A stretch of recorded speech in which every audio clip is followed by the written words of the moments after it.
royal family despite efforts from the Queen.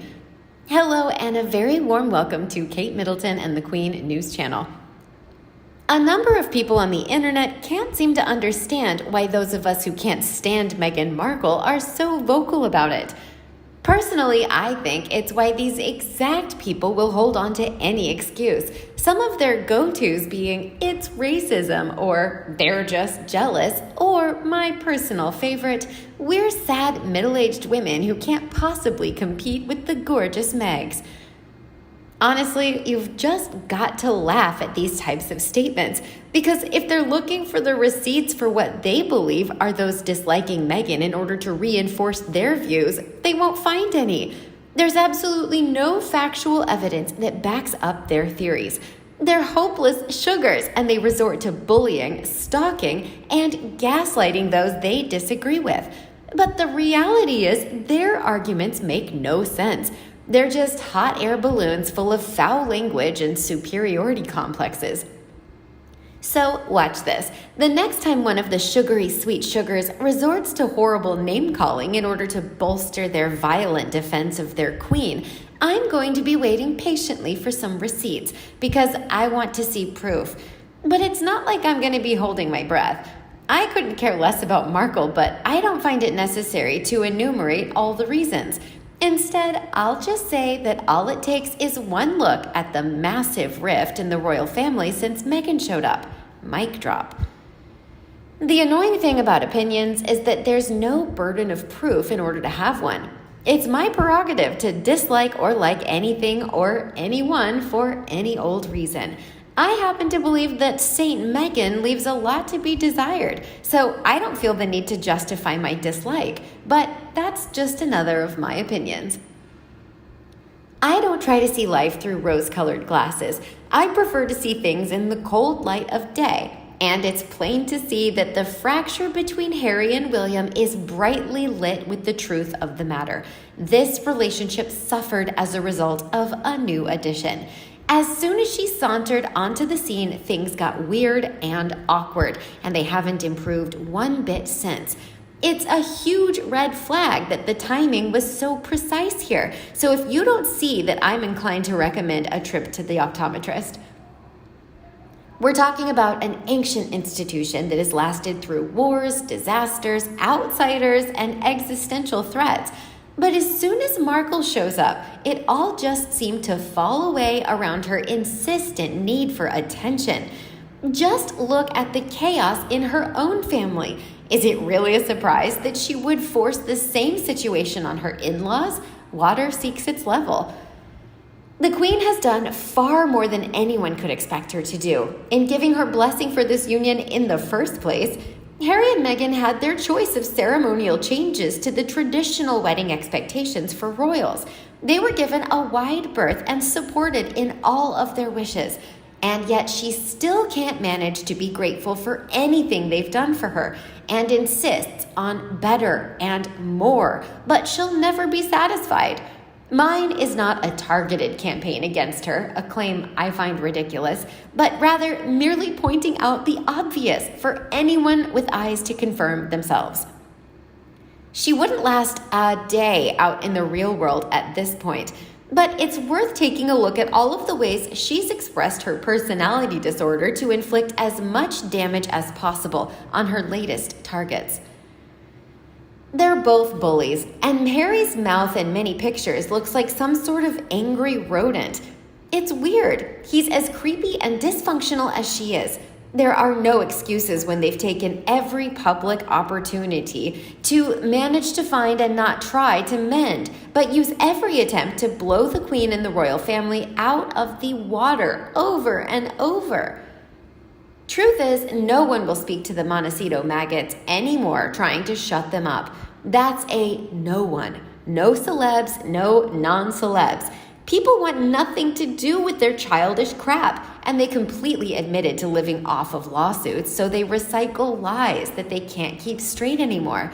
Money can't buy class or designer clothing when it looks like it came from a thrift store rather than an extremely expensive label. I would not want my clothing line associated with anything she wears.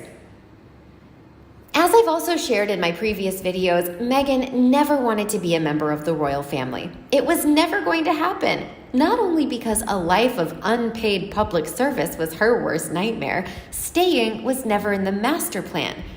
By any objective analysis, Meghan was a Trojan horse. Or, to use another comparison, she was part of an Ocean's 11 type sting. If one considers her antecedents, her personality, the timings, and her seemingly inexplicable actions in deliberately defying royal protocols at every opportunity, then no one is left with the inescapable conclusion that she always planned to leave the royal family. But it would have to appear that she was driven out. Then sell the story. She is no fool. Her acting career had already peaked. She was a member of the Soho House Project, matchmaking for millionaires. She and her pals targeted the most eligible bachelor in the world. Her time spent in the UK was put to good use. Miles of obliging newsreel footage, while she gathered plenty of undercover information creeping around the palace. But by then, the Queen was well and truly onto her, so time to go. Meghan Markle always knew she would have to invent credible reasons for fleeing back to Hollywood. So, just 3 days after the wedding, Prince Charles's garden party, she became deliberately and inexplicably defiant, behaving badly at every opportunity, creating friction and drama. What she does best. She then claimed the palace was forcing her out. Once safely back in Hollywood, she called in the debt on Oprah, using her show to cast aspersions of racism across the entire royal family and inventing this victim myth. The rest we know. An incessant flood of sewage from Montecito, aided and abetted by California's finest social media gnomes, aimed at the Queen, the royal family, and the UK. Unfortunately, this manure sells, which is why she gets away with it. Her autobiography, Victim's Manual, will be published to clash with the Queen's Platinum Jubilee, followed by a film starring Meghan. Job done. So was she just her own Trojan horse, or was she acting for a more powerful individual or group who helped fund the activities, perhaps to subvert the royal family?